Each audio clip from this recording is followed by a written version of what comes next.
ঠান্ডার মধ্যে সবাই ঘুমিয়ে থাকলে আমি উঠে ছোটবেলার টিউশনের কথা মনে করলাম। মানে সকালবেলা উঠি চটজলদি করে মুখ হাত ধুয়ে ভাগপা পিঠে খেয়ে ওই যে চটজলদি করে টিউশন পড়তে যাওয়া, সেই দিনগুলো খুব ভালো ছিল।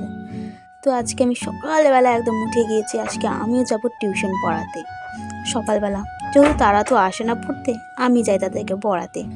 তো জামা তো পরে নিয়েছি, এবার চুল টুল আছে, একটু মুখে ক্রিম লাগিয়ে নেবো, যেহেতু মুখটা আমার ড্রাই স্কিন, তাই আমি ক্রিমটা লাগিয়ে নিলাম। তো আমার এখানে দেখছিলাম যে আমার লাইটে ফোকাস আসছিল না, তো ফোনটা উঠে একটু ভিডিও করছিলাম। সকালবেলা চোখ মুখ না একটু ফুলেই গিয়েছিল, জানি না কেন হয়, তো আমাকে একটু বলো। তাই আমি একটু চুল টুল আঁচড়িয়ে নেবো। আঁচড়িয়ে নেওয়ার পর আমি প্রায় রেডি হয়ে গিয়েছি এখন।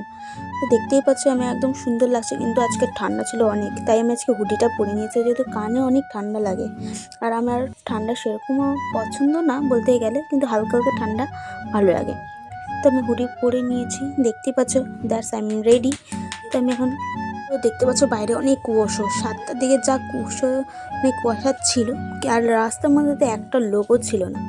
দেখতে পাচ্ছ রাস্তায় রাস্তার লোক নেই, তো আমি এই রাস্তায় ধরে এখন যাব। চলো যাওয়া যাক। আজকেও প্রচুর ঠান্ডা, তবু আমি একটা সোয়েটার পরে নিয়েছি, তো ঠান্ডা একটু বেশিই লাগছিল, জানি না কেন।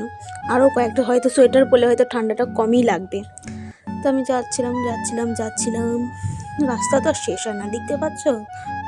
কি বলবো তোমাদের, হয়তো যারা গ্রাম থেকে দেখো বা শহর থেকে দেখো, তোমরা কি কুয়াশা দেখতে পাও এখন? এখানে তো অত হালকা হালকা কুয়াশা হয়। তো আমি খুব তাড়াতাড়ি যাচ্ছিলাম, যদি আমার টাইম হয়ে গিয়েছিল, আর বারবার আমার জামাটা পায়ের মধ্যে উঠে যাচ্ছিল। তো আমি তাদের বাড়িতে পৌঁছে দেখি আমার যে স্টুডেন্ট আছে আদি, সে কি করে বসে আছে। সে সোয়েটার টোয়েটার কিছু পরেনি বলে বিছানার উপরে ব্ল্যাঙ্কেট রাখা ছিল, ব্ল্যাঙ্কেট ওরা দিয়ে বসে আছে, বলছে আমি এইভাবেই পরবো, এইভাবেই পরবো, ঠান্ডার জামা কাপড় পরবো না। তো তাদের আমার পড়া হয়ে গিয়েছিল, তাদের পড়াশোনা করিয়ে তাদেরকে আমি বাড়ি চলে আসি। আর আমার লেগেছিলো খুব খিদা, তো দিদি এখানে পরোটা ভেজেছিলো সকালে, সেই পরোটা আর রাত চা ছিল, যেটাকে তোমরা চা বলো, সেটা আমি খেয়ে নিয়েছিলাম সকালবেলা। খাওয়া দাওয়ার পরে দেখি আমার বন্ধু চিরু এসেছিলো।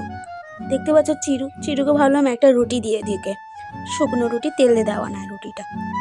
আমি বারবার বলছিলাম যে রুটিটা খা, ওই আমার হাতের মধ্যে দেওয়া রুটিটা দেখতে পাচ্ছে, তাই ওটা খাচ্ছিল না। তো পরে ওটা ওই নিজে খেয়ে নিয়েছিল, ওই কোনো কিছু নষ্ট করেন। সে আমার খুব ভালো ডগি।